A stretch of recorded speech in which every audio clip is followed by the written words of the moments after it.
நம்முடைய லைஃப்ல நாம எந்த அளவுக்கு ஊழியர்களுக்கு அடிமையா இருக்கிறோம் அப்படின்ற காரியமும், பைபிள்ல இயேசு கிறிஸ்து பேசின வார்த்தை நமக்கு புரியாமல் இருக்கிறதற்கும் என்ன காரணம்ன்றத சொல்றேன்.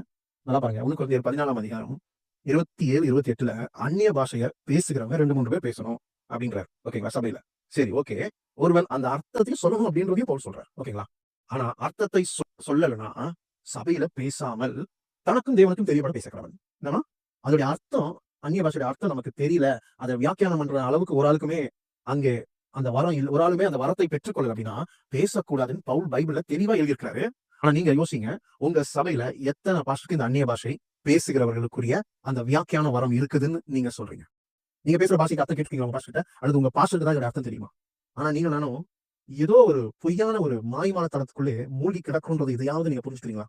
நம்ம ஏமாந்துட்டு இருக்கோம். ஆனா ஊழியக்காரனை தப்பா பேசினா மட்டும் ஏன் இப்படி தப்பா பேசுறீங்கன்னு எதிர்த்து பேசுற நீங்களும் நானும் நம்முடைய சபையில பைபிள்ல இப்படி எழுதி இருக்கிறதே, நீங்க எப்படி பாஸ்டர் நீங்க பேசலாம்? இதோட அர்த்தத்தை சொல்லுங்களேன். உங்க வீட்டுக்கு விசிட்டிங் வரல கேட்கலாம்ல நீங்க. எனக்கு இந்த அர்த்தத்தை சொல்லுங்க, அந்நிய பாஷையோட அர்த்தம். அவர் மறுப்புறவரா இருந்தா யோசிச்சு பாருங்க, எந்த அளவுக்கு உங்களை அவர் ஏமாத்தி வச்சிருக்காங்கன்றத உங்களுக்கு நல்லா புரிஞ்சுக்கோங்க. தயவு செய்து நான் தான் பைபிள் சொல்றாரு. இப்போ இருக்கிற ஊழியக்காரங்க எல்லாருமே சேர்த்துதான். நான் என்ன கூட நீங்க நம்புங்கன்னா எப்பவுமே சொல்லவே இல்லை. நம்பாதீங்க.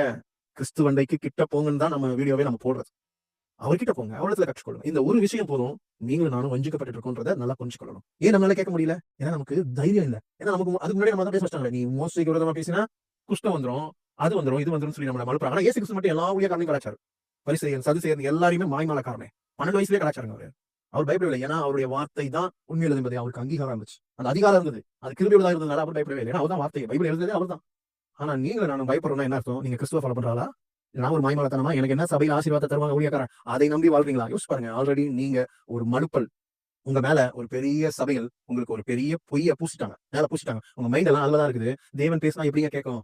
இயேசு கிறிஸ்து வாழ்ந்த காலத்திலே இயேசு பேசின பொழுது யாருமே கேட்க முடியலையே. உங்களுக்கு மட்டும் எப்படி கேட்கும்? ஏன்னா உங்க மனம் மறுரூபம் ஆகாதனாலதான் உங்க இருதயம் இன்னும் கடினப்பட்டுக்கிட்டே இருக்குது. இன்னும் வஞ்சிக்கப்பட்டுக்கிட்டே தான் இருப்பீங்க. ஆனா நியாய தீர்ப்பு நாளிலே இந்த வார்த்தை நியாயம் தீர்க்கிறவர்களா இல்லாதபடி இப்பொழுதே இதை கேட்டு மனம் திரும்பி ஆண்டோட ஒப்புருவாங்க. கர்த்தர் நல்லவர்.